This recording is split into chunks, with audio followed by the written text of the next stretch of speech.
Assalamualaikum students, welcome back to the channel. Today we are going to discuss CS 101 midterms preparation. Starting से and तक जितने भी important topics हैं सब discuss करने वाले हैं, तो let's move towards the video. अस्सलामुअलैकुम, मेरा नाम है मोहम्मद हसन राजा और आप लोग देख रहे हैं व्यू स्टडी विद हसन। आज हम बात करेंगे CS 101 के मिड टर्म प्रिपरेशन के बारे में, जो कि है इंट्रोडक्शन टू कंप्यूटिंग। तो फर्स्ट ऑफ ऑल मैं आप लोगों को बताता हूँ कि जो कि मोस्ट इंपॉर्टेंट टॉपिक्स हैं मिड टर्म्स के लिए, जिनको हम इस वीडियो में ना सिर्फ बताने वाले हैं बट जबकि डिस्कस भी करने वाले हैं। तो फर्स्ट ऑफ ऑल मैं आप लोगों को ओवर रिव्यू में सारे टॉपिक्स दिखा देता हूँ कि ये तमाम मॉड्यूल्स और टॉपिक्स बहुत इंपॉर्टेंट है जिनको हम इस वीडियो में कवर करने वाले हैं। Topic number one is search engines, roots of computing, Boolean operators next, hexadecimal notation, binary addition, tools, complement, floating point notation, CPU basics, compressing audio and video, program execution, arithmetic operators, deadlock, software classification, operating system basic concepts, operating system components, network classification, layered approach to internet software, protocols, HTML यानी hypertext markup language, XML, security attacks and cures, algorithm, recursive structures, while and iterative structure and software verification in the end. तो ये तमाम topic 25 topics हैं जो कि most important है for the mid term preparation. इनको हम आज की वीडियो में कवर करने वाले हैं। तो let's go to its the video.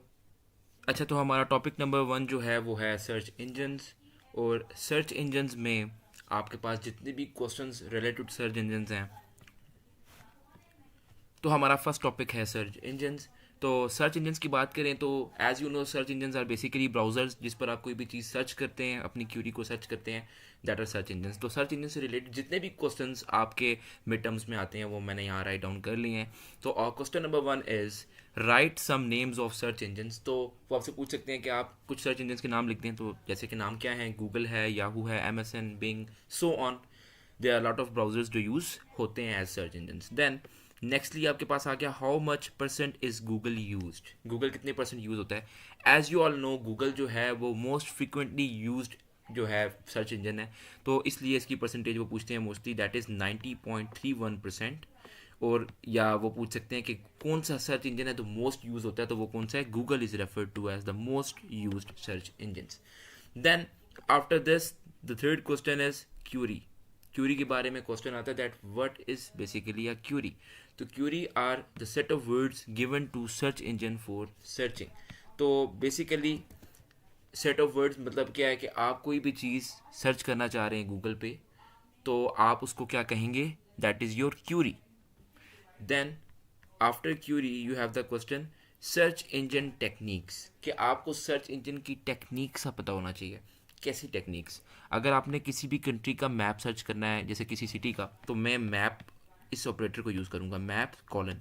Map colon के आगे आप लिख दोगे लाहौर, तो वो आपको लाहौर का मैप शो कर देगा। आप मैप कॉलन के आगे लिख दोगे इस्लामाबाद, तो वो आपको इस्लामाबाद का मैप शो कर देगा। तो these are the techniques. Map के बाद आपके पास है वेदर। अगर आपने वेदर पता करना है तो आप ये यूज़ कर सकते हो, वेदर एंड दिस। तो इसके आगे आप लोकेशन डालोगे तो अल्टीमेटली आपके पास उस लोकेशन का वेदर आ जाएगा। Then stock. स्टॉक मतलब है किसी भी कंपनी का मैं स्टॉक रेट चेक करना चाहता हूँ, तो मैं यहाँ पर जैसे एप्पल कंपनी है तो करना चाहता हूँ, तो मैं स्टॉक के आगे एप्पल लिख दूंगा। These are the most frequent use search engine techniques. And ये सारे क्वेश्चन थे जो सर्च इंजन से रिलेटेड थे। हम चलते हैं अपने नेक्स्ट टॉपिक की तरफ। Topic number two is roots of computing. तो roots of computing basically means the history of computing. First जो क्वेश्चन है वो है the first computer name was. तो जो फर्स्ट कंप्यूटर था, जो पहला कंप्यूटर था, दैट वॉज अबैकस। और अबैकस जो है वो एक मैकेनिकल कैलकुलेटर था, मीन्स मैकेनिकल कंप्यूटर था, वो इलेक्ट्रिकल कंप्यूटर नहीं था जैसे आज के दौर में। देन सेकंड क्वेश्चन आपका जो है मोस्ट इंपॉर्टेंट, वो है technology of gears was invented by. ये बहुत मोस्टली आता रहता है। टेक्नोलॉजी ऑफ गेयर्स जो है वो इन्वेंट की थी Lebanese, pascal and Charles Babbage ने। ये तीन नाम जो हैं वो आपने याद रखने हैं। Then third question is who made punched cards. तो पंच कार्ड्स जो हैं वो बनाए थे हरमन हॉलरिथ ने। एंड ये कब बनाए थे उन्होंने, ये क्वेश्चन भी मोस्टली आता है, तो दैट ये इन्होंने बनाए थे 1890 में। Then ENIAC. एनियक की एब्रीविएशन क्या है, मुखफ़फ़ जिसको आप कहते हैं उर्दू में। तो एनियक की डेफिनेशन या उसकी जो स्टैंड फॉर है that is electronic numerical integrator and calculator. Then who developed ENIAC. ENIAC को किसने बनाया, और कहाँ बनाया, ये क्वेश्चन आता होता है। John Mauchly and J Presper Eckert at the university of Pennsylvania. तो अगर आपसे पूछा जाता है कि किसने बनाया, तो John Mauchly and J Presper Eckert, and कहाँ बनाया, that is university of Pennsylvania. Then आपके पास लास्ट क्वेश्चन जो है जो इसमें से आता है वो आता है इसकी फैक्ट शीट में से। उसमें से आपसे ये पूछा जाता है कि कितने रजिस्टर्स एंड कितने कैपेसिटर्स जो हैं वो एनीएक में है, ये मोस्ट इंपॉर्टेंट है। तो there are 10,000 capacitors in ENIAC and 70,000 registers. अपने नेक्स्ट टॉपिक की तरफ चलते हैं। अच्छा, तो और next topic is Boolean operators. तो what are Boolean operators? Boolean operators किसने बनाए, बुलियन ऑपरेटर्स कौन कौन से होते हैं, और उनकी एक्सप्लेनेशन जो है वो हम इस टॉपिक में कवर करने वाले हैं। तो first of all, who made Boolean operators? Boolean operators were made by George Boole, और ये जो बुलियन ऑपरेटर्स उनका नाम रखा गया है वो इन्हीं के नाम के पीछे रखा गया। Then next question is what are Boolean operators? Boolean operators करते क्या हैं, होते क्या हैं? तो Boolean operators are the operators that either evaluate to true or false. कोई भी कंडीशन उनको दे दी जाए तो either they give answer in true or whether they are false. Then you have third question, what are the types and how many types? So first of all, there are 3 types of Boolean operators. One is AND operator, second is OR operator, and third is NOT operator. तो AND operator works as, आपने बस ये बात याद रखनी है, AND operator जो है वो मल्टीप्लाई के तौर पे एक्ट करता है। जो OR operator है, क्या मसला है भाई? AND operator जो है वो मल्टीप्लाई के तौर पे एक्ट करता है। OR operator जो है वो प्लस ऑपरेटर के तौर पे एक्ट करता है। एंड देन नॉट ऑपरेटर जो है वो एज एन इनवर्स ऑपरेटर के तौर पर एक्ट करता है। फर्स्ट ऑफ ऑल आपके पास है एंड ऑपरेटर। एंड ऑपरेटर में आपके पास 2 इनपुट होना लाजमी है और आपकी आउटपुट 1 निकलेगी। सेम वे इनपुट्स में भी आपके पास और में 2 इनपुट होनी चाहिए और 1 आउटपुट निकलेगी। तो फर्स्ट ऑफ ऑल एंड की बात करें तो 2 इनपुट्स हैं हमारे पास। सर्टेन इनपुट्स क्या हैं, 0 0 1 1 and the other input is 0 1 0 1। तो जब आप इसको आउटपुट करेंगे, मैंने आपको बताया था कि आपके पास एंड जो है वो मल्टीप्लाई के तौर पर एक्ट करेगा और जो है वो एज प्लस के तौर पर एक्ट करेगा। तो अगर आप मल्टीप्लाई करते हैं 0 को 0 से आंसर क्या आता है 0, 0 को 1 से आंसर क्या आता है 0, 1 को 0 से आंसर आएगा 0 एंड 1 को 1 से आंसर आपके पास क्या आएगा 1। This is how you can learn and. Then the second operator is basically और में 0 0 0 होता है, बट 0 और 1 में ऐड हो तो क्या होता है 1। अब यहाँ पर आपने एक बात याद रखनी है कि 1 और 0 होगा तब भी 1 और 1 होगा तब भी 1। यहाँ पर 2 3 नहीं है, ये बिट पैटर्न में होता है। तो बिट्स क्या होती हैं 0 एंड 1, तो आंसर आपके पास 0 1 में आएगा। तो 1 और 1 भी आपके पास 1 ही होगा। अब मैं आपको बेसिक डेफिनेशन के बारे में बताऊँ तो मैंने आपको बड़ा अच्छा तरीका करवा दिया इसको याद करने के लिए। तो बेसिक डेफिनेशन के तौर पर बताऊँ तो एंड वो ऑपरेटर है जहाँ पर आपके पास 2 कंडीशन दी जाएँ और 0 का मतलब है फॉल्स और 1 का मतलब है ट्रू। तो जब दोनों फॉल्स होंगी तब वो फॉल्स होगा, जब एक भी फॉल्स होगी तब भी वो फॉल्स होगा। मतलब एक के ट्रू होने से वो ट्रू नहीं होगा यहाँ पर। जबकि अगर और की बात करें तो वहाँ पर आपके पास सिर्फ दोनों फॉल्स होंगी तो फॉल्स होगा, अगर इनमें से एक भी 1 होगी तो आंसर क्या आएगा 1। तो ये 2 चीज़ें आपने इनके बारे में याद रखनी है। Then the third thing I told you about not operator. तो नॉट ऑपरेटर जो है बेसिकली आपके पास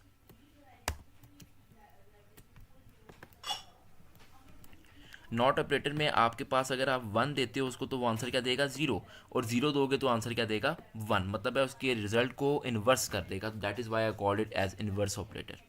होप सो ये टॉपिक आपको समझ आ गया होगा। हम चलते हैं towards the next topic. So now our next topic is hexadecimal notation. Hexadecimal notation as you all know कि आपके पास 16 बिट नोटेशन होती है। 2 की पावर 4 इज इक्वल टू 16। तो 16 बिट नोटेशन को रिप्रेजेंट करने के लिए आपको यहाँ पर एक टेबल याद करना है। आपको कुछ भी याद करने की ज़रूरत नहीं है, you just have to memorize this table. आपने इस टेबल को मेमोराइज़ करना है और इसको मेमोराइज़ करने का भी मैं बहुत एक ईजी वे आपको बताता हूँ और उसके बाद हम क्वेश्चंस की तरफ चलते हैं। तो फर्स्ट ऑफ ऑल आप देख सकते हैं कि आपके पास कितने ज़ीरोज़ हैं, 1 2 3 4 5 6 7 और 8। मीन्स 8 ज़ीरो है आपके पास और 8 1 है, तभी इसको 16 बिट पैटर्न कहा मैंने। तो फर्स्ट ऑफ ऑल आपने क्या कर लेना है, 8 0 लिख लेने हैं और 8 1 लिख लेना है। सेकेंडली आपने उसका हाफ लिखना है। मतलब है पहले आपने 8 ज़ीरोज़ और 8 1 लिखे, अब आपने क्या लिखना है 4 ज़ीरोज़ फिर 4 1 फिर 4 ज़ीरोज़ फिर 4 1। देन इसको दोबारा हाफ करेंगे। पहले कितने 8 थे, देन आपने 4 कर लिए, अब आप 2 कर लेंगे। मतलब 2 ज़ीरोज़ फिर 2 1 फिर 2 ज़ीरोज़ फिर 2 1 जब तक 16 नहीं हो जाते, सो ऑन। देन लास्टली 2 पे आप जब उसको डिवाइड करेंगे हाफ में तो हो जाएगा 1, मतलब 1 0 फिर 1 1 फिर 1 0 पे 1 1, सो ऑन 16 दफ़ा आप इसको लिखेंगे। तो इस तरह से आपने इस टेबल को लिख लेना है। देन उसके बाद आगे यहाँ से काउंटिंग 0 1 2 3 4 5 6 7 8 9 के बाद आपके पास है A B C D E F. अब ये क्यों है, मोस्टली लोगों का सवाल होता है that why are we using A for 10 and B for 11 so on. क्योंकि आप देख सकते हैं कि कंप्यूटर जो है उसको ये आइडिया नहीं है कि 9 के बाद मल्टीपल डिजिट स्टार्ट हो जाते हैं, मतलब 9 के बाद 10 आ जाता है 1 एंड 0। वो उसको फिर भी स्पेसिफाई क्या करेगा 1 0, वो उसको 10 नहीं पड़ेगा। तो इस वजह से हमने उनको नाम दे दिया कि 10 जो है वो ए के बराबर है, 11 जो है वो बी के बराबर है, ताकि वो सिंगल डिजिट में इनपुट ले सके। तो होप सो आप लोगों को ये टेबल बनाना आ गया होगा। अब हम क्वेश्चन की तरफ चलते हैं। तो क्वेश्चन है हमारा फर्स्ट, ये बहुत बड़ा सा उन्होंने बिट पैटर्न हमें दे दिया। तो हम क्या करेंगे, इसको चार चार बिट्स में डिवाइड कर लेंगे। First 4, then again 4, then again, तो ये आपने डिवाइड कर लिया 4 4 4 4 4। अब आपने 4 4 में इसको डिवाइड करने के बाद ऊपर जो आपने टेबल बनाया है उसमें देखना है कि ये किसके इक्वल है। पहले है 1 1 1 0। आप ऊपर टेबल में देखते हैं कहाँ आ रहा है 1 1 1 0, ये आ रहा है 1 1 1 0 ई के बराबर है। आपने राइट कर दिया ई। देन वो आपको दोबारा कह रहा है नेक्स्ट जो है आपके पास 1 1 1 0 के बाद है 1 0 0 0। आप देखते हैं 1 0 0 0 कहाँ है, आपके पास है 1 1 0 0 0, ये रहा। ये किसके इक्वल है, 8 के इक्वल है। तो आपने क्या राइट कर दिया 8। देन 1 0 0 0 के बाद है 0 0 1 0, तो आपने राइट कर दिया 0 0 1 0 0 1 0 1 कहाँ पर है। देन 8 के बाद है आपके पास 0 1 0 1, तो आप देख सकते हैं 0 1 0 1 कहाँ पर है, ये रहा 0 1 0 1। 0 1 0 1 जो है वो इक्वल है 5 के, तो आपने क्या राइट कर दिया 5 राइट कर दिया। देन अगेन 0 1 0 1 है, आपने अगेन 5। मतलब आपको आइडिया हो रहा है कि आपने क्या किया। फर्स्ट ऑफ ऑल आपके पास ये क्वेश्चन आएगा, आपने इस क्वेश्चन को चार चार बिट्स में क्या कर लेना है डिवाइड, इस तरह टेबल बना लेना है। उसके बाद ये टेबल लाइट करना आपको आना चाहिए।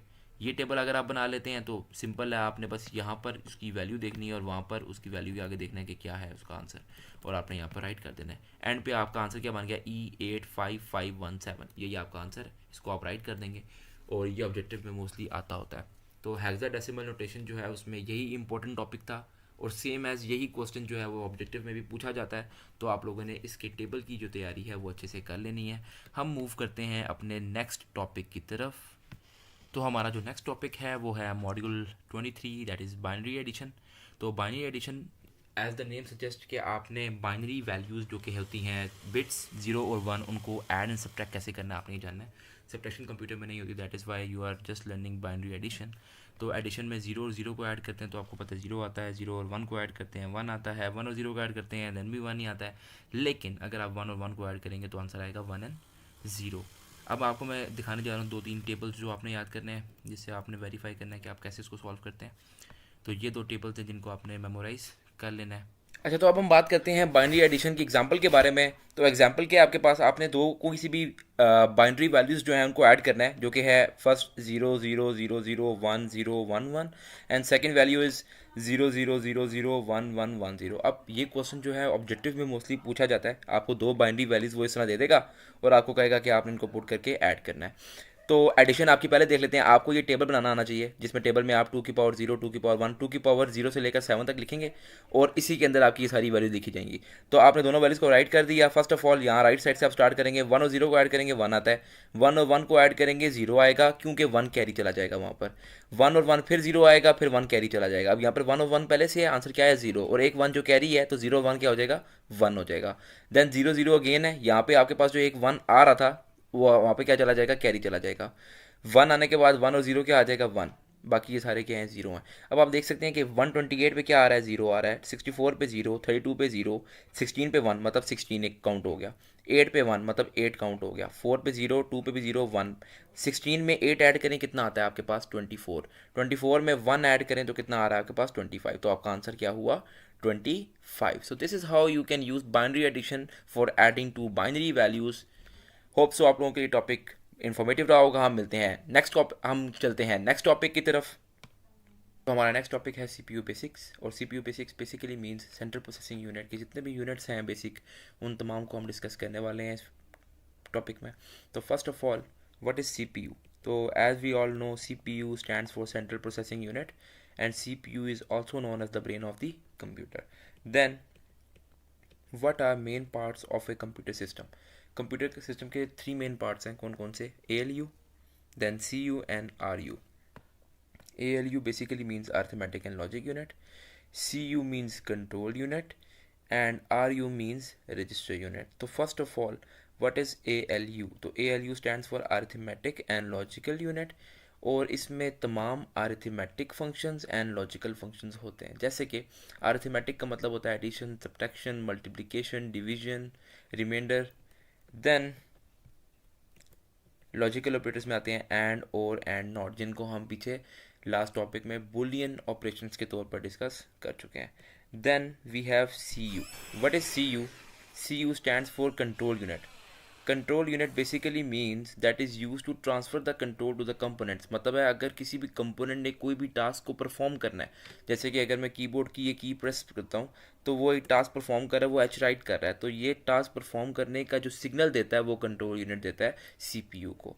देन आपके पास है RU। RU stands for register unit, और ये जो रजिस्टर यूनिट है ये तमाम रजिस्टर्स कंटेन करता है। बेसिकली रजिस्टर क्या है? जैसे आपके पास रैम होती है ना, जो कि टेम्पोरेली डाटा को रखती है अपने अंदर जब वो यूज़ हो रहा हो, इस तरह रजिस्टर यूनिट भी अपने अंदर डाटा को टेम्पोरेली स्टोर करता है for a certain period of time.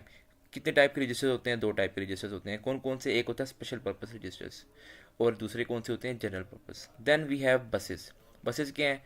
Buses are basically like wires that are use for interconnecting between systems. के कंप्यूटर के अंदर वायर्स के तौर पे एक्ट करती हैं ये, और डाटा को इधर से उधर ट्रांसफ़र करने के लिए, एड्रेस को इधर उधर से ट्रांसफ़र करने के लिए, एंड कंट्रोल को इधर से उधर ट्रांसफ़र करने के लिए यूज़ होती हैं।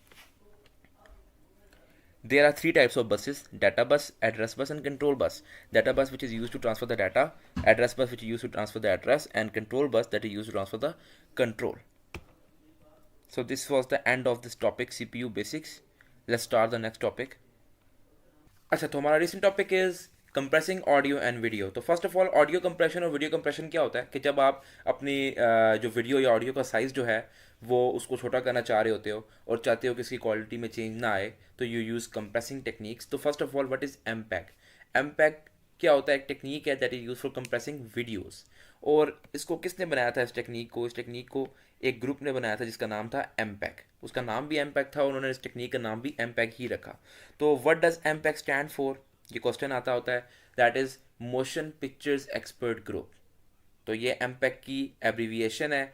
Then the next question that we have is the best use technique is. तो कौन सी टेक्निक है जो आजकल यूज़ होती है most frequent? That is MP3। MP3 stands for MPEG Layer 3। MP3 as you all know ये ऑडियो कंप्रेसिंग के लिए यूज़ होती है। Then we have what is audio compressing? Audio compressing means compressing audio into a smaller frequency or a smaller set. Then आपके पास 2 method हैं audio compressing के, that is temporal masking और frequency masking. तो first of all what is temporal masking? Temporal masking क्या होती है? Temporal masking वो तमाम साउंड जो कि इनऑडिबल हैं ह्यूमन ईयर को, उनको उसके अंदर से ख़त्म कर देता है। एंड फ्रीक्वेंसी मार्किंग जो है वो लाउडर साउंड को कंप्रेस करता है। Then we have BPS। BPS basically stands for bits per second. तो MPEG जो है वो आपको 40 Mbps means 40 megabytes per second की आउटपुट देता है, जबकि MP3 जो है वो आपको 64 kbps किलो बाइट्स पर सेकेंड की कैपेबिलिटी देती है। Then the next topic we are going to discuss is, so the recent topic that we have is data manipulation and program execution. अच्छा, तो next topic that we are going to discuss is program execution. तो first of all what is program execution? Program execution जैसे कि अगर मैं कोई task perform करना चाह रहा हूँ, that would be also a program type of programme execution. तो उस टास्क को परफॉर्म करने के लिए फ़र्स्ट ऑफ ऑल मैं इंस्ट्रक्शन लूँगा। जैसे मैं कहीं जा रहा हूँ तो फर्स्ट ऑफ ऑल मैं इंस्ट्रक्शन लूँगा कि मैं कहाँ जा रहा हूँ। देन उन इंस्ट्रक्शंस को फेच करने के बाद मैं वहाँ पे क्या करने जा रहा हूँ। सेकंड काम मेरा ये होगा कि मैं वो तमाम इंस्ट्रक्शन जो हैं उसको अपने मुताबिक कन्वर्ट करूँ कि मैं वहाँ जाकर पहले क्या करूँगा, देन उसके बाद सेकेंडली क्या करूँगा, थर्डली क्या करूँगा, तो उसको समझूँ बैठकर। तो सेकंड काम मेरा ये होगा जिसको मैं कहता हूँ डी कोड। तो first of all was fetching, then was decoding. Then third काम आपका क्या होगा? आप उस काम को क्या करोगे? परफॉर्म करोगे। मैं बाइक निकालूंगा और निकल जाऊँगा।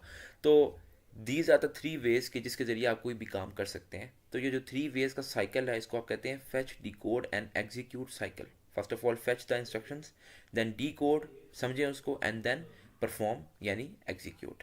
तो मैं आपको साइकिल शो करवा देता हूँ first of all. So this is the cycle, fetch, then decode and execute. Fetch का वो क्या कह रहा है, retrieve the instructions from the memory, decode the bit pattern to instruction register, and the third one is perform the action. तो first of all आप यहाँ पर दो नए तरह के रजिस्टर्स पढ़ रहे हैं और ये दोनों बहुत इंपॉर्टेंट है। One of which is instruction register. तो इंस्ट्रक्शन रजिस्टर क्या करता है, होल्ड करता है आपके पास इंस्ट्रक्शन को जो भी अभी एग्जीक्यूट होने वाली है। Then we have program counter register. Program counter register जो है वो नेक्स्ट इंस्ट्रक्शन कंटेन करता है, उसका एड्रेस कंटेन करता है जो कि एग्जीक्यूट होने वाली है। ये दोनों स्पेशल पर्पस रजिस्टर्स हैं। Registers as in the previous video I have discussed के रजिस्टर्स जो हैं वो तमाम टेम्पोरेरी स्टोरेज एरिया होते हैं, जैसे कि रैम होती है, जो कंटेन करते हैं वो तमाम मेमोरी बाइट्स को या मेमोरी डाटा को जो कि अभी करंटली यूज़ हो रहा है, टेम्पोरेरीली यूज़ हो रहा है और परमानेंटली यूज़ नहीं हो रहा। तो स्मॉल पीरियड ऑफ टाइम के लिए ये अपने अंदर उस डाटा को स्टोर करते हैं। देन आप ऊपर से ये 3 पॉइंट्स याद करेंगे कि what are the 3 points in program execution. One is machine instruction is fetched, then second is decoded and obeyed, and thirdly is it is performed. Then let's move towards the next topic. I hope so आप लोगों को program execution का topic बहुत अच्छे से clear हो गया होगा। That is very important topic. हम मूव करते हैं towards the next topic. The recent topic that we are now discussing is data manipulation that refers to logical operators. So first of all, what are logical operators? As we all know, we have discussed before and, or and not. So what is and? मैंने बताया था जब दो one होंगे तभी one होगा, एक one होगा तब जीरो होगा, यानी मल्टीप्लाई के तौर पे एक्ट करता है। देन और होगा तो और में मैंने बताया था दो वन होंगे तभी वन होगा, एक वन होगा तभी वन होगा, लेकिन अगर दोनों जीरो होंगे तो क्या आएगा, जीरो आएगा। Then I discussed X O R. X O R का बेसिक मतलब है एक्सक्लूसिव और। एक्सक्लूसिव और में क्या होता है, अगर दोनों सेम आ जाएंगे, बेशक वो जीरो जीरो हो जाए या जीरो सॉरी वन वन हो जाए, अगर वो सेम होंगे दोनों डिजिट्स तो वो क्या आंसर देंगे, जीरो, बाकी सारे वन। तो फर्स्ट ऑफ ऑल पहले ही वैल्यू को डिस्कस करते हैं। कह रहे हैं इन्होंने दो वैल्यू दे रखी हैं और वो कह रहे हैं कि इनके दरमियान एंड ऑपरेटर का इस्तेमाल करें। हम राइट साइड से स्टार्ट करते हैं। जीरो वन क्या होता है, एंड में जीरो होता है, वन जीरो भी जीरो होगा, दोनों वन होंगे तभी वन होगा, ये भी जीरो होगा, दोनों वन तो वन, एक भी वन होगा दूसरा जीरो होगा तो जीरो, जीरो जीरो जीरो और ये भी वन। देन और में क्या होता है, कोई भी वन हो जाए, एक भी तो वन, अदरवाइज अगर दोनों जीरो होंगे तब जीरो आएगा।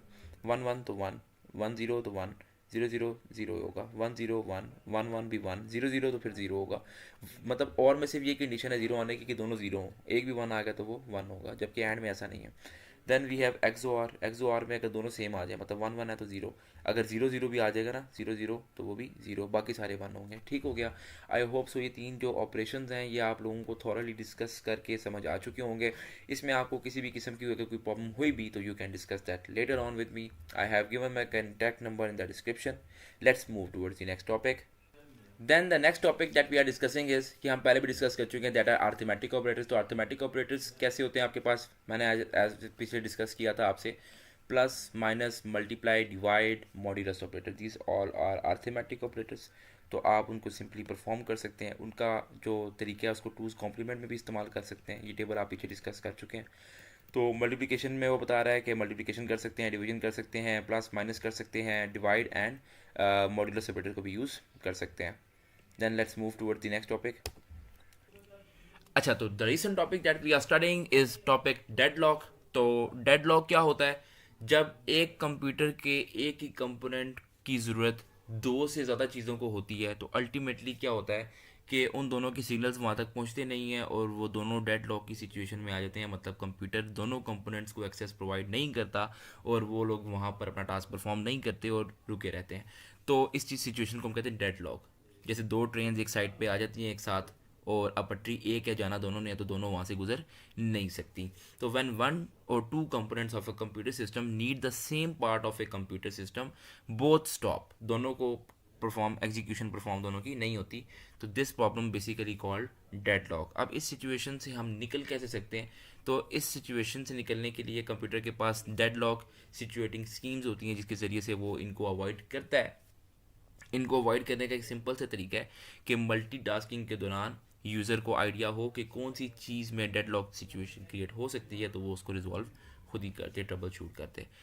होप सो आपको डेडलॉक की सिचुएशन समझ आ गई होगी। हम मूव करते हैं टूवर्ड्स और next topic. The recent topic that we are discussing is operating systems basic concept. तो बेसिक कंसेप्ट में आपके पास क्या क्या आता है, one is coordination with user के ऑपरेटिंग सिस्टम क्यों बनाया गया कि एक यूज़र जो सिस्टम को यूज़ कर रहा है उसके साथ वो सिस्टम कोऑपरेट करे, कोऑर्डिनेट करे। सेकेंडली रियल टाइम प्रोसेसिंग, मतलब है कि अगर मैं यहाँ पर कोई ऐप खोल रहा हूँ या किसी चीज़ को यूज़ कर रहा हूँ तो वो ultimately real time, in the mean time real time में उसको प्रोसेस करके मुझे रिजल्ट्स दे। Then thirdly interactive system and real time processing. Interactive system का मतलब क्या है कि जितने भी पुराने कंप्यूटर्स थे that were build in 60s and 70s, they were expensive and didn't have much interaction with the user और द रियल वर्ल्ड। तो these systems were made more interactive and remote to serve more than one remote terminals at a time. Then we have time sharing. What is time sharing? Based on this problem, such OS were designed to service multiple users at the same time. Basically means multitasking. So these were also introduced in the newest operating softwares. Then we have multi-programming. Multi-programming basically means one way of implementing time sharing, small time intervals, and each job is executed for a small interval. मतलब basically अगर 30 users उसको use कर रहे हैं एक ही server को, ultimately वो 30 काम एक ही टाइम पे सिमल्टेनियसली कर रहा होता है, छोटे छोटे टास्क को वो परफॉर्म कर रहा होता है। देन मल्टीटास्किंग के ऊपर डिस्कस कर चुके हैं कि मल्टीपल यूज़र कंप्यूटर को यूज़ करके अपने टास्क परफॉर्म कर सकते हैं एंड मल्टीपल टास्क को भी सिमल्टेनियसली एक टाइम पे परफॉर्म कर सकते हैं। देन ऑपरेटिंग सिस्टम्स के बारे में क्या बात हो रही है? ऑपरेटिंग सिस्टम के बारे में मैं आपको 2-3 चीज़ें बता देता हूँ। वन इज़ ये लोड बैलेंसिंग करता है। सेकेंड इज़ एम्बेडेड सॉफ्टवेयर है, मतलब बेसिकली मानना ये है कि ये कोई हार्डवेयर कंपोनेंट नहीं है, जबकि एक सॉफ्टवेयर है जो कि एम्बेडेड होता है किसके अंदर, किसी भी सिस्टम के अंदर, और इसको हम इंस्टॉल करते हैं उसके अंदर। और इसका फ़ायदा हमें ये है कि ये हमारे पास यूज़र और कंप्यूटर के दरमियान जो एक इंटरेक्शन ब्रिज होता है उसके तौर पर ये वर्क करता होता है। देन इसमें कुछ भी खास और इम्पोर्टेंट नहीं है। You move towards operating system software classifications. Operating system software classifications में आपके पास what, first of all what is a software? Software क्या set of instructions that are given to a computer system. Then what are the types of softwares? Application software and system software. Application software वो software है जैसे कि आप कोई भी app use कर रहे हैं, I'm using MS Word so on, तो this is an type of application software. And system software basically means जैसे मैं हार्डवेयर कंपोनेंट्स यूज़ कर रहा हूँ, कीबोर्ड यूज़ कर रहा हूँ, माउस यूज़ कर रहा हूँ, तो इनको जो कंट्रोल करता है, that software that is use to control the hardware components, इसको हम कहते हैं सिस्टम सॉफ्टवेयर। अब आप बात करेंगे एप्लीकेशन सॉफ्टवेयर की कैटेगरी की और सिस्टम सॉफ्टवेयर की कैटेगरी की, और इसमें कुछ खास इंपॉर्टेंट नहीं है। मैं जो आपको बढ़ा रहा हूँ that is the most important, आपने इसी को समझना है और मेनली कंसेप्ट ही करना है। आपने इसको याद करने की आपको कुछ ज़रूरत नहीं है, आपने सिर्फ इसको समझना है कि ये है क्या, क्योंकि ऑब्जेक्टिव में इसके कंसेप्ट के पॉइंट ऑफ व्यू से क्वेश्चंस आएंगे। तो फर्स्ट ऑफ ऑल वो क्लासीफाई कर रहा है सिस्टम सॉफ्टवेयर को। सिस्टम सॉफ्टवेयर के आगे कैटेगरीज होती हैं 3। एक होता है यूटिलिटी सॉफ्टवेयर। उनमें से यूटिलिटी सॉफ्टवेयर क्या होता है कि समझ लें आपके पास आपका है एंटीवायरस, आपके पीसी में, आपके फ़ोन में एंटीवायरस होता है, या फ़ोन मैनेजर होता है जो कि फ़ोन कूल करता है, फ़ोन की मेमोरी को ऑप्टिमाइज़ करता है। सो आप लोग बहुत सारे फ़ोन यूज़ करते हैं अपना फ़ोन में, आपके पास फ़ोन ऑप्टिमाइजर्स होते हैं, फ़ोन बूस्टर्स होते हैं, आपकी मेमोरी क्लीनर्स होते हैं। तो ये सारे जितने भी ऐप्स हैं ये यूटिलिटी सॉफ्टवेयर के तौर पर एक्ट करते हैं, या एंटीवायरसेस। देन आपके पास यूटिलिटी सॉफ्टवेयर के बाद इसमें 2 टाइप्स और होती हैं। 2 टाइप्स कौन सी हैं? एक होता है ऑपरेटिंग सिस्टम, जो हम पीछे डिस्कस कर चुके हैं कि यूज़र और कंप्यूटर के दरमियान जो इंटरेक्शन ब्रिज क्रिएट करता है। और थर्डली लास्टली आपके पास होते हैं डिवाइस ड्राइवर्स, मतलब किसी भी डिवाइस को यूज़ करने के लिए जो आप यूज़र पीसी के साथ कनेक्ट करता है उसके लिए स्पेसिफिक ड्राइवर्स होते हैं, तो वो भी सिस्टम सॉफ्टवेयर के अंदर आते हैं। देन सिस्टम सॉफ्टवेयर के बाद आप देखें, आप लोग के पास यहाँ पे एक ब्रिज बना हुआ है, आप इसको भी देख सकते हैं। तो आप इस ब्रिज की बात करें तो आपके पास फर्स्ट ऑफ ऑल क्या है, सॉफ्टवेयर क्लासीफाई हो रहा है सिस्टम और एप्लीकेशन सॉफ्टवेयर में। सिस्टम सॉफ्टवेयर में यूटिलिटी भी आता है, ऑपरेटिंग सिस्टम भी आता है, सो ऑन, ये सारी चीज़ें आती हैं। एप्लीकेशन सॉफ्टवेयर के बारे में उसने कुछ नहीं लिखा हुआ, क्योंकि एप्लीकेशन सॉफ्टवेयर वो तमाम तरह के प्रोग्राम्स हैं, वो तमाम तरह के एप्लीकेशन सॉफ्टवेयर हैं जो आप रोज़मर्रा की ज़िंदगी में इस्तेमाल करते हैं।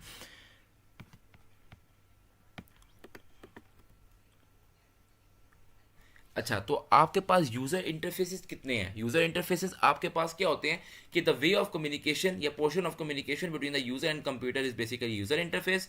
जो यूज़र को दिखता है, यूज़र उसके थ्रू इंटरेक्ट करता है with the computer system. And then we have 2 types, graphical user interface and command line interface. तो first of all graphical user interface, जिसमें मेरे पास स्मॉल ऑब्जेक्ट स्क्रीन पर डिस्प्ले हो रहे होते हैं, जैसे मैं भी यूज़ कर रहा हूँ, मेरे पास कर्सर डिस्प्ले हो रहा है स्क्रीन के ऊपर। This is graphical user interface, जिसमें ग्राफिक्स के जरिए मैं कंप्यूटर को यूज़ कर रहा हूँ, तो समझ रहा हूँ। देन एक और होता था आपके पास in early 1660s 50s so on, उसमें आपके पास होते थे command line interface. Command line interface basically आप अपने विंडो में कमांड प्रॉम्प्ट खोल सकते हैं, वहाँ पर देख सकते हैं, वैसा एक इंटरफेस होता था आपके सामने जिसमें आप फाइल्स ओपन करके क्लोज करके उसमें डाटा स्टोर करते थे। But as the advancement of time वो चीज़ें चेंज होती गई और अब आपके पास ग्राफिकल यूज़र इंटरफेस है जो कि मोर इंटरेक्टिव है, ईजी टू यूज़ है। देन यहाँ पर और कुछ इंपॉर्टेंट नहीं है, we will move towards the next topic.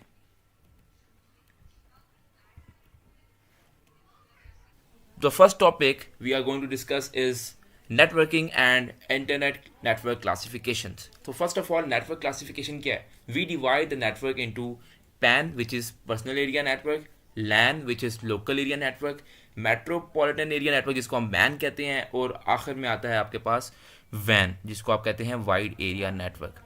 तो आपके पास फर्स्ट ऑफ ऑल इन नेटवर्क्स में क्लासिफिकेशन किस किस तरीके से हैं, हम उनको डिस्कस करते हैं. फर्स्ट ऑफ ऑल हमारे पास पैन है, तो हम पैन की बात करते हैं. पैन जैसे नाम सजेस्ट कर रहा है कि पर्सनल एरिया नेटवर्क, वो आपके पर्सनल यूज़ में आ जाता है. जैसे कि अगर in a room I have connected my laptop to my phone through a wire, या अपने रूम में ही मैं कोई राउटर ले आए जो कि सिर्फ मेरे रूम तक इंटरनेट प्रोवाइड कर रहा है या मेरे 2 रूम्स तक इंटरनेट प्रोवाइड कर रहा है, that is a personal area network जो कि मेरे घर तक महदूद है. Then I would talk about local area network. अब लोकल एरिया नेटवर्क जैसे कि अगर आप एक यूनिवर्सिटी में पढ़ें, तो एक यूनिवर्सिटी में आपके पास होप से 10 लैब्स हैं, तो वो आपस में क्या इंटरकनेक्टेड हैं, या 3 लैब्स हैं, 4 लैब्स हैं, वो आपस में इंटरकनेक्टेड हैं. इंटरनेट उनके सारे जो हैं वो आपस में इंटरकनेक्टेड हैं, तो दैट इज़ लैन. या एक ऑफिस है या एक बिल्डिंग है, तो उसका नेटवर्क तो आप उसको क्या कह देंगे, LAN, which is local area network, जो कि एक बिल्डिंग से लिमिटेड होता है या 2 बिल्डिंग्स के दरमियान लिमिटेड होता है. Then you have metropolitan area network जिसको आप मैन कहते हैं. मेट्रोपॉलिटन एरिया नेटवर्क होता है जैसे with in a city, I would say Rawalpindi, I would say a certain colony, तो जो कि थोड़ा सा वाइड एरिया लगता हो, ठीक है, but it is limited to a city और एन एरिया, ठीक है. देन मेट्रोपॉलिटन एरिया नेटवर्क के बाद आपके पास आता है wide area network.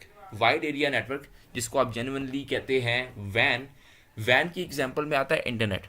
It means कि van is a wide area network. Wide area network का मतलब है कि ये सिर्फ कंट्रीज़ के विद इन नहीं बल्कि through out the countries world wide ये इस्तेमाल हो सकता है. तो इंटरनेट जो है वो एक एग्जांपल है वैन की. ये पूछा जाता है, मोस्ट इंपॉर्टेंट MCQ भी है. तो आपने जितने भी नेटवर्क्स हैं, फर्स्ट ऑफ ऑल नेटवर्क होता क्या है, और उसके बाद नेटवर्क की जितनी भी क्लासिफिकेशंस हैं इनको मेमोराइज कर लेना है, इनके डिफरेंसेस को भी अपने माइंड में रखना है. तो नेटवर्क क्या होता है? Network basically use by computers में आपके पास एंड्रॉइड्स भी आ रहे हैं, आपके iOS भी आ रहे हैं, आपके लैपटॉप्स विंडोज़ भी आ रहे हैं. तो that are typically use by devices to transfer the data on a shared medium. तो that is basically a network, and the network is classified into which types? LAN, PAN, MAN and WAN. Let's move towards our next topic, that is now let's talk about email. तो what is email? email आपके पास एक messaging application है. शुरुआत में in the early times आपके पास Yahoo हुआ करता था, and now you have email. Messaging application है. क्या होता है इसके, क्या क्या एडवांटेजेस हैं, आपने ये अपने मेमोराइज कर लेने हैं. क्या है? इंस्टेंट मैसेजिंग है, ब्राउज़र बेस्ड चैटिंग है, ऑनलाइन आप चैट कर सकते हैं, ट्विटर बेस्ड ट्वीट्स हैं, Facebook wall, one of the most oldest electronic mail that is known as email, ठीक है. Then you have protocol. कौन सा प्रोटोकॉल ईमेल यूज़ करता है? SMTP, simple mail transfer protocol. जो मेल को ट्रांसफ़र करने के लिए प्रोटोकॉल होता है उसको आप कहते हैं सिंपल मेल ट्रांसफ़र प्रोटोकॉल. और हम चूँकि ईमेल की बात कर रहे हैं तो ईमेल जो है वो ईमेल इसको यूज़ करता है, दैट इज़ SMTP. देन आपके पास जो है डिफरेंट प्रोटोकॉल्स को डिस्कस किया गया. आपने डिफरेंट प्रोटोकॉल्स को एक बार देख लेना है कि वो किस पर्पज़ के लिए यूज़ होते हैं. फर्स्ट यू हैव SMTP जो हमने ऊपर डिस्कस कर लिया, that is for text messages. Then you have MIME, multi-purpose internet mail extension, that was a compatible form to SMTP, मतलब SMTP की एक updated version है. Then you have post office protocol जिसको आप POP3 भी कहते हैं, version 3. Then internet mail access protocol, IMAP. Basically आपके पास POP3 और IMAP जो हैं वो सर्वर मशीन्स के तौर पर एक्ट करते हैं. So on you have different types of protocols that you can memorize, but आपने सिंपली इनकी कंपैटिबल फॉर्म्स को देख लेना है कि ये जो प्रोटोकॉल्स हैं ये भी इस्तेमाल हो सकते हैं अल्टरनेटिव टू SMTP. देन आपके पास नेक्स्ट आ जाता है, okay, so the recent topic that we are discussing is networking and the internet, that is protocols. तो प्रोटोकॉल्स में बेसिकली क्या होता है? Protocols are the rules that are basically use for all the activities that are conducting with in a network. तो first of all आपके पास कौन कौन सी एक्टिविटीज़ हैं जो कंडक्ट हो रही हैं विद इन अ नेटवर्क, उनको प्रोटोकॉल आपका जो कंट्रोल कर रहा है. आपको 2 चीज़ें आइडिया होना चाहिए. आपके पास जो प्रोटोकॉल्स हैं वो है, so the recent topic we are discussing now is networking and the internet that classifies protocols. तो first of all what is protocol? Protocol basically वो rules हैं, वो तमाम rules जो कि यूज़ होते हैं किसी भी एक्टिविटी को कंडक्ट करने के लिए विद इन अ नेटवर्क, ठीक है. तो those are protocols. Then protocols के बाद आपके पास प्रोटोकॉल्स की कौन कौन सी टाइप्स हैं जो आप यहाँ पर देख रहे हैं. One is CSMA-CD and one is CSMA-CA. तो first of all what is CSMA-CD? आपको एब्रीविएशन याद होनी चाहिए. Carrier sense multiple access with collision detection. मतलब है कि आपके पास व्हेन कंप्यूटर्स आर इंटरकनेक्टेड, आपके पास देखो कंप्यूटर्स जो हैं वो इंटरकनेक्ट हुए हैं एक सर्वर में, तो आपके पास जो वे थ्रू है वो एक ही है. अगर यहाँ पर ये कंप्यूटर इसको ट्रांसफ़र करता है और ये कंप्यूटर भी इसी को ही ट्रांसफ़र करता है, तो ये दोनों आपस में क्या कर देंगे, कोलाइड कर देंगे. और अल्टीमेटली जब वो कोलाइड कर देंगे तो आपका सर्वर जो है वो क्रैश कर देगा. तो इसको पहले डिटेक्ट ये नहीं होता था. जब ये डिटेक्ट नहीं होता था, अल्टीमेटली आपका टाइम ज़ाया होता था, आपका जो ट्रांसमिशन है वो रुक जाती थी और यूज़र को आइडिया ही नहीं होता था कि क्या हुआ है. तो उस चीज़ के लिए ये प्रोटोकॉल यूज़ किया गया जिसे आप कहते हैं CSMA-CD, जिससे आपकी कॉलिजन जो है वो डिटेक्ट हो जाती थी. अल्टीमेटली कंप्यूटर उसको डिटेक्ट कर लेता है. अब उसको डिटेक्ट करने के बाद आपके पास उस प्रॉब्लम को सॉल्व करने के लिए आपको एक और प्रोटोकॉल चाहिए था. तो उस प्रॉब्लम को सॉल्व करने के लिए आपके पास प्रोटोकॉल आया जिसका नाम है CSMA-CA.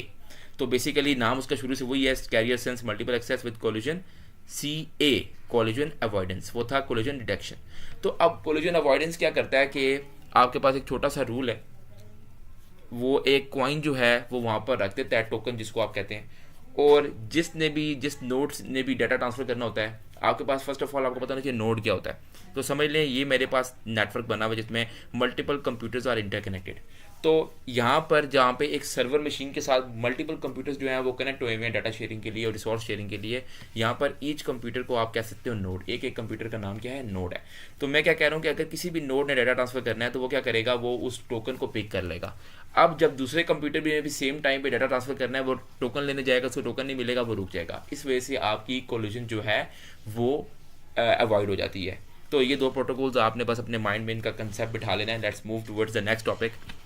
So the recent topic that we are discussing is networking and the internet, combining networks. तो first of all combining networks में आपके पास जितने भी components हैं ना related to the network वो आ रहे हैं. अब first of all कौन कौन से components हैं, आपको पता है एक बहुत मशहूर कंपोनेंट दैट इज़ राउटर. तो इसी तरह से आपके पास most of the time most से आपके पास जो कंपोनेंट्स होते हैं वो यूज़ होते हैं नेटवर्क्स में.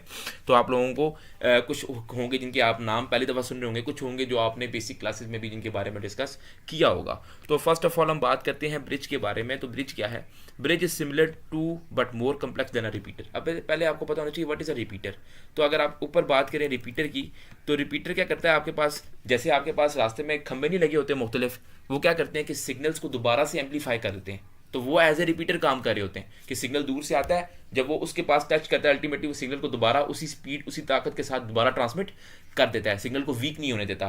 तो दैट इज रिपीटर. तो देन आप रिपीटर की बात कर रहे हैं, ब्रिज जो है वो एक रिपीटर की तरह ही है बट ये थोड़ा सा उससे कम्प्लेक्स है. क्या करता है, like a repeater it connects to buses but it does not necessarily passes all the messages across the connection. Instead it looks at the destination address that accompanies each message. वो क्या कह रहा है, वो फर्स्ट ऑफ ऑल डेस्टिनेशन को specify करता है, destination को स्पेसिफाई करके कनेक्शन चेक करने के बाद वो मैसेजेस को ट्रांसफर करता है. तो इसमें आपने मोस्टली जो है ना वो सबके डिफरेंसेस देख लेने हैं, इसको एक दफ़ा रीड कर लेना है और सारे डिफरेंसेस कौन कौन सी चीज़ें आपको रीड करनी है मैं आपको बताता हूँ. एक ब्रिज, एक स्विच, देन आपके पास इसमें है राउटर्स. राउटर्स तो आपको पता है कि वो पैकेजेस को ट्रांसफ़र करता है, नेटवर्क पैकेजेस को, तो आपको इतना ही पता होना चाहिए राउटर के बारे में. देन आपके पास इसमें से आपने करना है गेटवे. That's it. ठीक है, गेटवे क्या है, the point at which one network is link to internet is called gateway. ये सब चीज़ें जो छोटी छोटी चीज़ें हैं ये ऑब्जेक्टिव में पूछी जाती हैं, तो इनको आपने थोरोली मेमोराइज कर लेना है. Let's move towards the next topic. तो the recent topic that we are discussing is method of process communication. तो प्रोसेस कम्युनिकेशन क्या है, इंटर प्रोसेस कम्युनिकेशन. वो कम्युनिकेशन जो एक क्लाइंट और एक सर्वर मशीन के दरमियान होती है उसको हम कहते हैं इंटर प्रोसेस कम्युनिकेशन. तो अब आपको नाम से आइडिया हो रहा है कि who is a client and what is a server machine. तो क्लाइंट वो बंदा जैसे कि मैं हूँ, मैं अपना जो डाटा है कुछ भी है मैं उसको सर्च करने के लिए उसको गूगल पे एंटर कर देता हूँ, मैं क्लाइंट हूँ सर्वर मशीन का, मैं उसको एंटर दबा देता हूँ. अब सर्वर मशीन जो है वो उसकी अपनी एक्टिविटीज़ हैं, मैं क्लाइंट हूँ, मेरी अपनी एक्टिविटीज़ हैं। तो क्लाइंट एक्टिविटीज़ क्या है कि मैं क्यूरी को सर्च करने के लिए बॉक्स में आ गया हूँ, मैंने इसको सर्च कर लिया। अब सर्वर मशीन को क्या होगा, फर्स्ट ऑफ ऑल कंप्यूटर जो है वो मेरी जो क्यूरी है वो उसको उसकी लैंग्वेज में कन्वर्ट करेगा ताकि वो समझ सके कि मैं उसको क्या कमांड दे रहा हूँ। जब जब वो उस क्यूरी को समझ जाएगा, रिकॉग्नाइज कर लेगा उसकी लैंग्वेज में ट्रांसफर होने के बाद, तो हमारे दरमियान में जो कम्युनिकेशन हैंडल हो रही होगी, जिसको हम इंटर प्रोसेस कम्युनिकेशन कह रहे हैं, that is handled by a server. ठीक है। Then you have a lot of types, P to P जिसको आप पीयर टू पीयर कहते हैं। देन फाइल सर्वर, इसमें आपने इन चीज़ों को मेमोराइज नहीं करना क्योंकि ये बिल्कुल अनइम्पोर्टेंट है। आपने बस थोरोली एक बारी कंसेप्ट देख लिया, that is what is a server, what is a client and what is a server machine, that's it. Inter process communication के यही तीन जो हैं मेन कंपोनेंट्स हैं। Then let's move towards the next topic.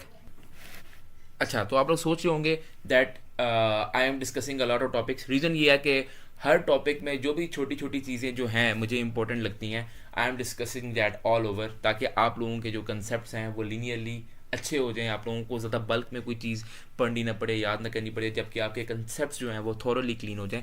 तो I hope कि आपके जितने भी कंसेप्ट हैं वो थोरोली डिस्कस कर रहा हूँ मैं। अगर आपको किसी भी चीज़ में कोई प्रॉब्लम है तो वो भी आप मुझसे डिस्कस कर सकते हैं। मेरा डिस्क्रिप्शन में नंबर भी होगा, आप मुझे पर्सनली कॉन्टैक्ट भी कर सकते हैं। And you can also join my YouTube channel. तो also you can also join my YouTube channel and my WhatsApp channel. Then हम बात करने लगे हैं इंटरनेट एप्लीकेशंस के बारे में। इंटरनेट एप्लीकेशंस में आपके पास जितने भी प्रोटोकॉल्स हैं, नेटवर्क प्रोटोकॉल्स कौन कौन से हैं आपके पास, मैं आपको बताता हूँ। न्यूज़ के लिए आप एनएनटीपी यूज़ करते हो, फाइल ट्रांसफर के लिए FTP, file transfer protocol. Then आपके पास hyper text transfer protocol HTTP आप यूज़ करते हो वेब पेजेस से कोई भी चीज़ सर्च करने के लिए। देन इलेक्ट्रॉनिक मेल, ईमेल हम पीछे डिस्कस कर चुके हैं, that is use to send email text messages and it uses SMTP simple mail transfer protocol. Then you have VoIP voice over internet protocol. तो ये कुछ सिमिलर प्रोटोकॉल्स हैं जिनको आपने थॉरोली एक बारी देख लेना है क्योंकि इनके बारे में कोई भी MCQ आपसे पूछा जा सकता है। Let's move towards the next topic. Now let's talk about HTML। तो HTML आप लोगों ने नाम सुना होगा, एज ए लैंग्वेज इस्तेमाल होती है for creating web pages over the internet. तो first of all what is HTML stand for क्या है, तो HTML stand for hyper text markup language. Hyper text markup language जो है वो वेब पेजेस को बनाने के लिए यूज़ होती है, जिसको आप वेब डिज़ाइनिंग में यूज़ करते हैं। देन आपके पास HTML में आपने डिस्कस करना है कि HTML टैग्स क्या होते हैं। HTML टैग्स जो हैं वो लैंग्वेज को राइट करने में यूज़ होते हैं, ठीक है। तो हम लोग, मैं प्रैक्टिकल वर्क की तरफ जाऊंगा क्योंकि HTML में आपको प्रैक्टिकली सारा कुछ पता होना ज़रूरी है। ये याद करना और लिखने वाली चीज़ें जो हैं, मैं आपको बेसिक से टैग्स बताऊंगा, बेसिक सी डेफिनेशन आपको मैंने बता दी है, ये आपने देखना है। फर्स्ट ऑफ ऑल हम नेक्स्ट टॉपिक की तरफ चलते हैं जिसमें आपको HTML के बारे में बता रहा है कि HTML में आपके पास कौन कौन से टैग्स यूज़ होते हैं। तो देखें, HTML स्टार्ट करते वक्त फर्स्ट ऑफ ऑल आप HTML राइट करते हैं। देन उसकी बॉडी में पहला हेड होता है, हेड के बाद हेड में आपके पास क्या है, टाइटल आता है। देन हेड क्लोज कर दिया आपने, क्लोज कैसे होता है, स्लैश के साथ। देन बॉडी आ गई, बॉडी में आपने क्या लिखना है, हेडिंग लिखनी है, आपने पैराग्राफ लिखना है, आप उसको मेंशन कर दोगे। देन आपने बॉडी को क्लोज कर देना है। मैं आपको ये प्रैक्टिकली दिखाता हूँ ताकि आपके जो कंसेप्ट्स हैं वो प्रॉपरली क्लियर हो जाएं। अच्छा, तो फर्स्ट ऑफ ऑल आपने डॉक्यूमेंट टाइप को मेंशन कर देना है, doc type which is HTML, क्योंकि हम इसको HTML ही रखेंगे, .html फाइल को ही हमने रन करना है।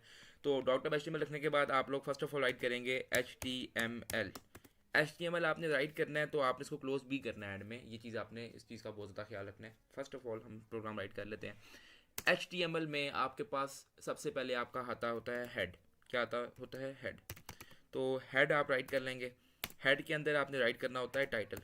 तो आप राइट कर लेते हैं टाइटल। टाइटल में आप क्या राइट करना चाहते हैं, मैं राइट करना चाहता हूँ VU स्टडी विद हसन।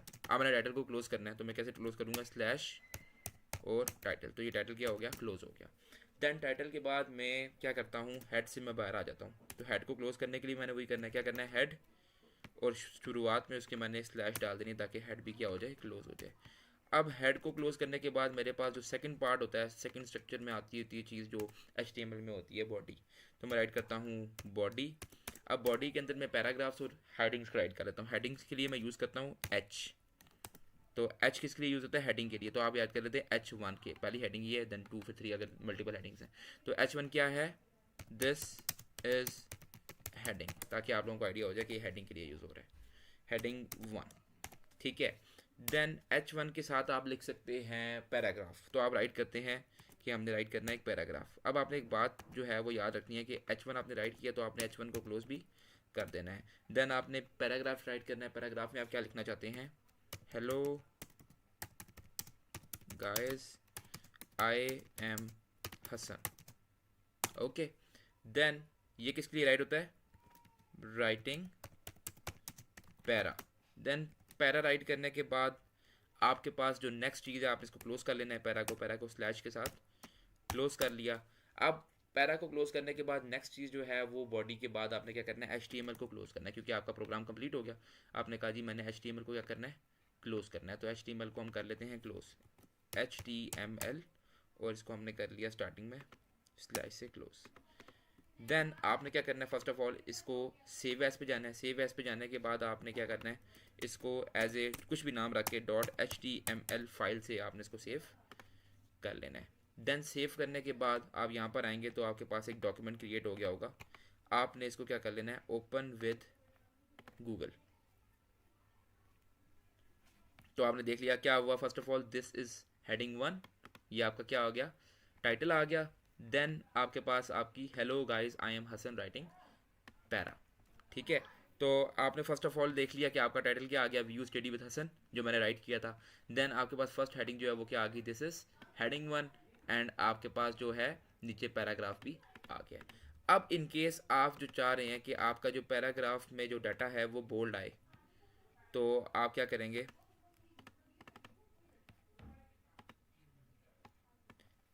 अब हम मल्टीपल और टैग्स भी यूज़ करते होते हैं HTML में, हम उनको भी डिस्कस कर लेते हैं कौन कौन से टैग्स हैं जो आप और यूज़ कर सकते हैं इसमें।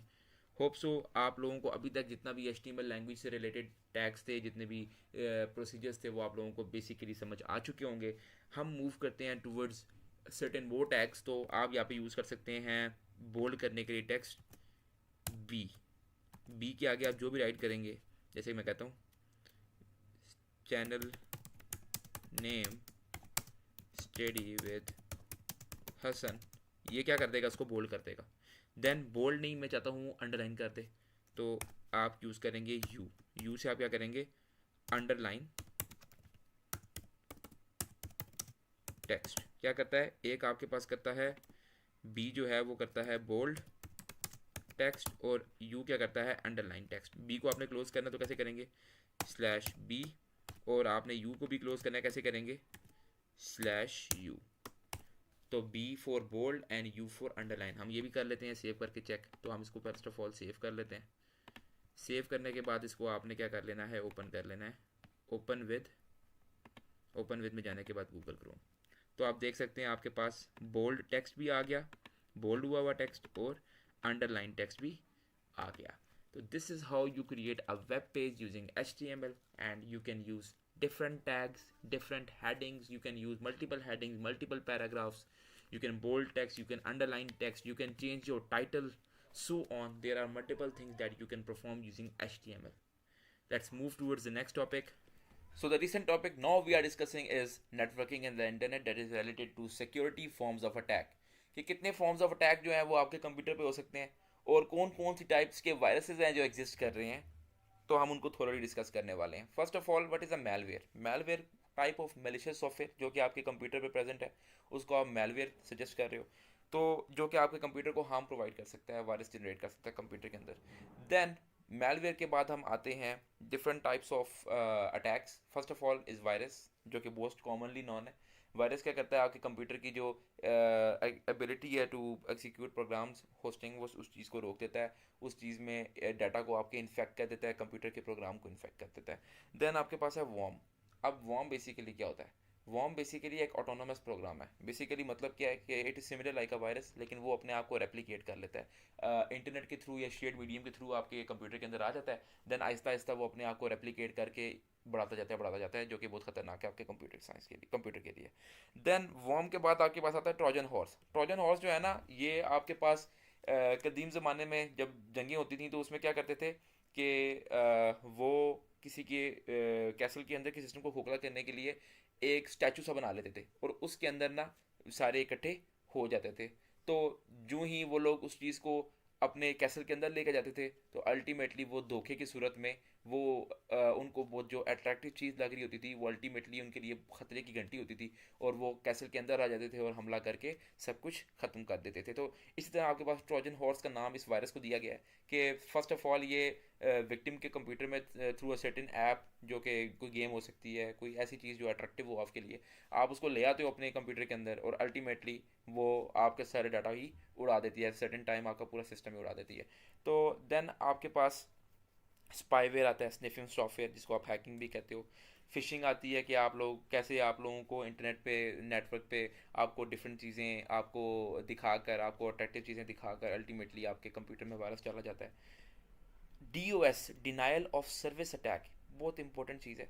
तो बेसिकली होता क्या है कि आपके पास हैकर्स क्या करते हैं, कभी कभार एक किसी की सिस्टम पे ना इतनी ज़्यादा रिक्वेस्ट भेज देते हैं कि अल्टीमेटली वो सर्विस को डिनाई कर देता है। That is denial of service, DOS। Then next आप आ जाते हैं इसके प्रोटेक्शन और क्योर पर। फायरवॉल को आप यूज़ कर सकते हैं अपने आप को नेटवर्क पे अपने आप को सिक्योर करने के लिए। स्पूफिंग आप कर सकते हैं, masquerading as a party other than one self is non spoofing. Then spam filters use कर सकते हैं, प्रॉक्सी सर्वर्स को यूज़ कर सकते हैं। Similarly there are different techniques that can be used for network protection and security. Antivirus softwares जो most commonly known है, जिससे आप वायरसेस वगैरह को डिटेक्ट कर सकते हैं, उनको रिमूव कर सकते हैं फ्रॉम अ कंप्यूटर सिस्टम। तो होप्स वो आज का लेक्चर आप लोगों के लिए इन्फॉर्मेटिव एंड डिस्क्रिप्टिव रहा होगा। तो हम कल की वीडियो में एल्गोरिथम्स को डिस्कस करेंगे और अपनी CS 101 की मिड टर्म जो प्रिपरेशन है उसको कंप्लीट कर लेंगे। आज की वीडियो में अगर आपको कोई भी प्रॉब्लम हो तो आप कमेंट सेक्शन में डिस्कस कर सकते हैं, मेरा नंबर भी डिस्क्रिप्शन में, आप मुझे भी मैसेज कर सकते हैं। फर्स्ट MCQs है जी, UTF-8 uses 24 to dash number of bits, तो वो 24 से लेकर 32 बिट्स जो हैं वो उनको यूज़ करता है। देन सेकेंड MCQs है हमारे पास, dash encoding is use to store colourful images, तो RGB यानी कि red, green and blue, this encoding is use to store the colourful images.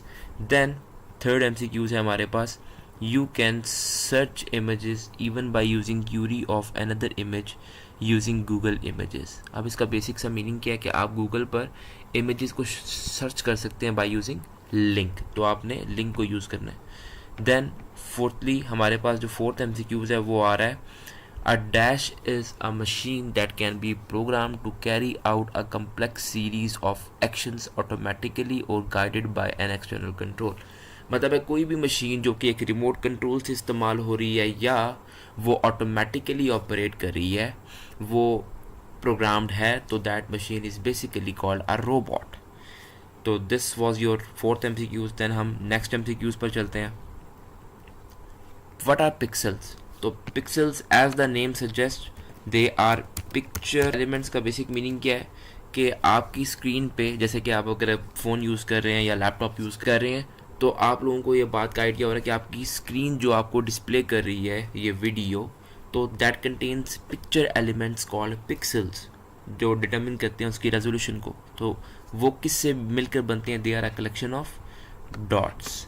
Then हम लोग नेक्स्ट अपने MCQ पर चलते हैं, दैट इज़ प्रोग्राम काउंटर। तो program counter as you know एक रजिस्टर की टाइप है, तो वो कौन सी कैटेगरी में आता है, कौन सी रजिस्टर्स की कैटेगरी में आता है? That is a special purpose register. Then हमारा MCQ नंबर 7 है, the architectural philosophy with which a CPU is designed to execute a minimal set of instructions.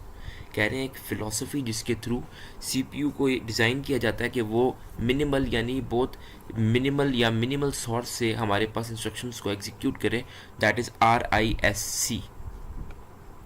Then next MCQ है हमारे पास, in CS we store and link data in an organized way using DBMS, database management system. और इसकी example अगर आपसे कोई पूछता है तो कौन सी एग्जांपल है इसकी? MS एक्सेस जो है वो आप इसकी एग्जांपल के तौर पर डिस्कस कर रहे हो।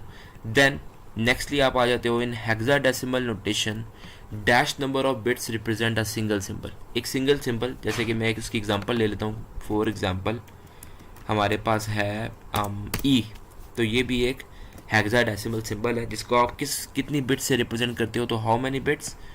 4 बिट्स। और 4 बिट्स को आप क्या कहते होते हो? 4 बिट्स के मजमूए को आप निब्बल भी कहते हो। ओके। देन नेक्स्ट आपके पास है MCQ number 10, dash determines the number of dots on to move the radix point from either left or right. अगर हमने रेडिक्स पॉइंट को आइदर लेफ्ट पर मूव करवाना है या राइट पर मूव करवाना है, तो वो कौन सी चीज़ है जो डिस्कस करती है इस चीज़ को, डिटरमिन करती है, that is mantissa field. Again you have to remember that it is a mantissa field. Then next MCQ है हमारे पास, which of these is not the basic Boolean operation. तो आपको ये आइडिया होना चाहिए कि और जो है वो बेसिक है, एक्सोआर, एक्सक्लूसिव और बेसिक है, एंड ऑपरेटर, ये सारे बेसिक ऑपरेटर्स हैं, but NAND this is a special purpose operator. Then next हम चलते हैं अपने नेक्स्ट MCQ पर, वो है if you want to search for an exact phrase on Google then enclose it in. अगर मैंने गूगल पर एग्जैक्टली वो वैसे की वैसी चीज़ मैंने सर्च करनी है, तो I will use this double quotations. आप डबल कोटेशंस कैसे यूज़ कर सकते हैं, जैसे आप सर्च कर रहे हैं कंप्यूटर साइंस, तो आप डबल कोटेशन के अंदर कंप्यूटर साइंस लिख देंगे और डबल कोटेशन के अंदर इसको कोड कर देंगे। तो this is how you can search for an exact phrase on Google. Then the dash consists of an instruction that tell the control unit to request an activity within ALU। कह रहा है वो कौन सा group है जो contain करता है वो तमाम इंस्ट्रक्शंस जो कंट्रोल यूनिट को चाहिए ताकि वो ALU से रिक्वेस्ट कर सके किसी एक्टिविटी की, किसी ऑपरेशन की। तो that is ALU group that contains all the instructions that are needed by the CU यानी कंट्रोल यूनिट। देन नेक्स्ट है आपके पास basic arithmetic operations are. Basic arithmetic operations as we have discussed in our video as well. कौन कौन से होते हैं, plus, minus, multiply, divide, modulus operator, these 5 operators are arithmetic operator. अगर आपसे पूछते हैं कितने ऑपरेटर्स हैं अर्थमेटिक, तो कितने हैं, 5 हैं। You have to remember this as well. Then next आपके पास MCQ है, if you want to search within the range you can use dots. अब देखो रेंज क्या है बेसिकली, मैं यहाँ पे एग्जांपल देता हूँ आपको कि अगर आप, लेकिन इसको हाईलाइट को हम बंद कर देते हैं। अच्छा, अगर आप सर्च कर रहे हैं for example range for a laptop, तो आप कहते हैं लैपटॉप और रेंज उसकी क्या लिख देंगे, फ्रॉम 10,000। तो आगे दरमियान में आपने अब उसको रेंज देनी है, तो रेंज कैसे, 2 नहीं लिखेंगे, आप डाल देंगे डॉट डॉट और डॉट। 2 डॉट्स जो है जब उसके दरमियान में आप डाल देंगे और 50,000 लिख देंगे आगे, इसका मतलब है रेंजिंग फ्रॉम 10,000 टू 50,000। तो this is basically how you can specify range on Google, okay, by using 2 dots between the numerical value. Then 16th MCQ है आपके पास, 0 represents false. Basically 0 represents off या फॉल्स एंड 1 रिप्रेजेंट्स ऑन या true. तो ये चीज़ आपको idea होना चाहिए बाइनरी लैंग्वेज में। देन 17 आपके पास MCQs है, computer doesn't understand any language except the dash language. As you all know कि कंप्यूटर 0-1 यानी बाइनरी लैंग्वेज को अंडरस्टैंड करता है और बाकी कोई भी लैंग्वेज उसके लिए अंडरस्टैंडेबल नहीं होती। तो this is your correct answer, binary language. Then 18th MCQs है आपके पास, what will be the output when we use not operator with 1 as input। अगर मैं not की बात करूं तो what is a not operator। not operator basically मैं इसके आगे लिखता हूँ ब्रैकेट में, it is a type of inverse operator। मतलब है कि वो 1 को 0 कर देता है और 0 को 1 कर देता है, reverses your operation result। तो अब आपके पास अगर इनपुट 1 है तो वो उसको रिवर्स करके क्या कर देगा, उल्टा क्या, 1 का 0, तो उसका आंसर क्या आ जाएगा आपके पास, 0 रिस्पेक्टिवली। देन हम नेक्स्ट MCQ पर चलते हैं, that is MCQ number 19। Using dash we can find the trend of the stock market for a company. अगर आपने किसी कंपनी के स्टॉक मार्केट को सर्च करना है, for example I want to search for Apple, तो मैं लिखता हूँ, मैं इसका फर्स्ट ऑफ ऑल ये हटाता हूँ, नो कलर। देन आप कहते हैं STOCK स्टॉक एंड आपने उसके आगे कॉलन यूज़ कर लेना है। अगर आप एप्पल कंपनी का चेक करना चाह रहे हैं, आपने सर्च किया एप्पल। तो this is how you can search for stocks on Google कि एक कंपनी का स्टॉक कहाँ जा रहा है। Then this is your correct answer, stock operator. After this MCQ you have your 20th MCQs, that is what does MIDI stands for। MIDI basically stands for Musical Instruments Digital Interface। So guys hope so आप लोगों की CS1 की mid terms preparation complete हो चुकी होगी। अगर आप ये सारे टॉपिक्स को कंप्लीट कर लेते हैं और कंसेप्ट्स को थोरोली डिस्कस कर लेते हैं तो अल्टीमेटली आपके अच्छे मार्क्स आ जाएंगे मिड टर्म्स एग्जाम में। Kindly like and subscribe the channel. Hope to see you in the next video. खुदा हाफिज़। आपको कोई भी क्यूरी हो तो आप मुझे मेरे WhatsApp नंबर पर टेक्स्ट कर सकते हैं, इवन यहाँ पर वीडियो के नीचे कमेंट भी कर सकते हैं। We will surely keep that in account. मैं ये तमाम टॉपिक्स जो हैं वो दोबारा आप लोगों को दिखा रहा हूँ, आप लोग इसको नोट डाउन कर लें ताकि, और इनको नोट डाउन करने के बाद आपने हैंड आउट्स के ज़रिए रीड आउट करने हैं, जितने भी कंसेप्ट्स हैं वो यहाँ से मेरे से समझ लेनी है जो चीज़ आपको समझ ना आए।